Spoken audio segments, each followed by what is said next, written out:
विवाह, शादी, संतान प्राप्ति, विवाह के बाद में विवाद या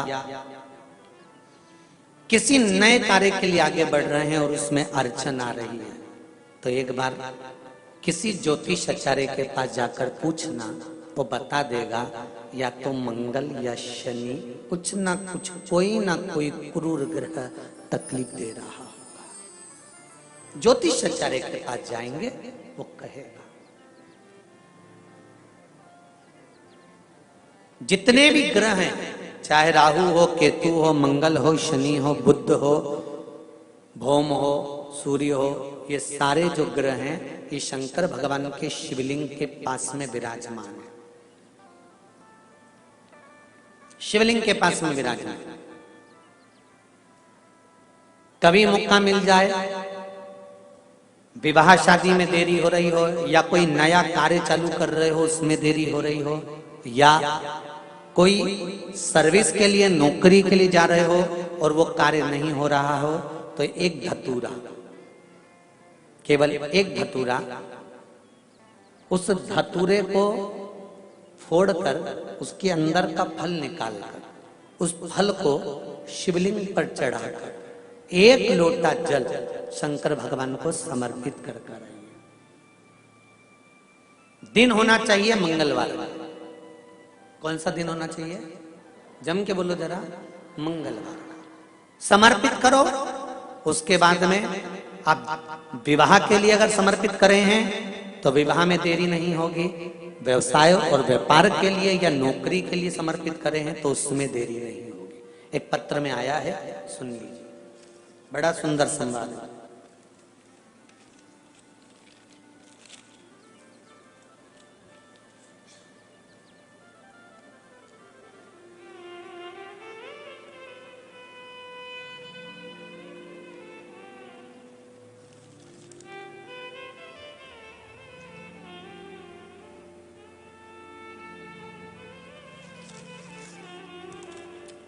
श्री डी सारिका, डी शंकर, संगारेड्डी, तेलंगाना। कहीं बैठे हैं? आप ही हैं? दोनों हाथ हिला दो एक बार। श्री शिवाय नमस्तुभ्यम। आपने पत्र में लिखा है, गुरुजी चरणों को कोटि कोटि प्रणाम। शिव महापुराण की कथा की महिमा।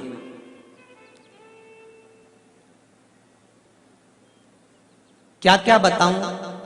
शिव पंचायत कथा से हमने, जो शिव पंचायत कथा हुई थी, आप लोगों ने भी टीवी पर श्रवण करी होगी, उस कथा से हमने सुना था। उस समय पर हमने एक बोर डालते समय का उपाय करने से हमने बोर करवाया और उसमें पानी की मात्रा नहीं थी, तो उपाय करा। बाबा की कृपा से पानी 85 फीट को आ गया। 5 बेलपत्र पानी के तांबे के लोटे का डालकर धतूरे वाला प्रयोग का स्मरण किया और शिव की कृपा से वो जल 85 फीट पर अच्छा मीठा जल प्राप्त हो गया। ये शिव की कृपा है। बैठिए रेड्डी जी, बैठिए। हर हर महादेव। श्री डी सारिका, डी शंकर, संगारेड्डी, तेलंगाना से। ये शिव की उपासना, ये शंकर की करुणा। आप अगर दिल से कर रहे हैं कोई उपाय, आप भगवान शंकर की आराधना अगर दिल से कर रहे हैं, भगवान शिव की आराधना आप हृदय से कर रहे हैं, तो ये निश्चित है कि शिव दिल से सुनेगा जरूर। तेरा ही दिया मैंने खाया पिया है, तेरा शुक्रिया, तेरा शुक्रिया। मारने के लिए आतुर हुए शंकर भगवान के सिर से एक पसीने की बूंद पृथ्वी पर गिर गई। गिरते से एक धधकता हुआ अंगारा, लाल धधकता हुआ अंगारा ग्रह एक पुत्र के रूप में जन्म ले लिया। पृथ्वी से हुआ, इसलिए मंगल कहला गया। धधकता हुआ।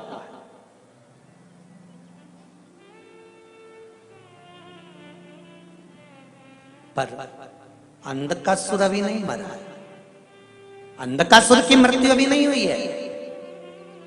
हर हर महा, अंधकासुर की मृत्यु अभी नहीं हुई। धधकता हुए अंगारे के रूप में मंगल ग्रह प्रकट हो गए, जन्म ले लिए। पार्वती जी ने पूछा ये कौन है? शिव जी कहते हैं ये मेरे पुत्र के तुल्य है, क्योंकि मेरे शरीर के पसीने से उत्पन्न हुआ है, मेरे मस्तक के पसीने से पृथ्वी पर गिरने के कारण ये उत्पन्न हुआ है। इसका नाम मंगल होगा, ये ग्रह मंडल में रहेगा, देवताओं के रूप में पूजा जाएगा, पर मेरे क्रोध के कारण उत्पन्न हुआ है, इसलिए इसका ग्रह थोड़ा सा क्रूर होगा।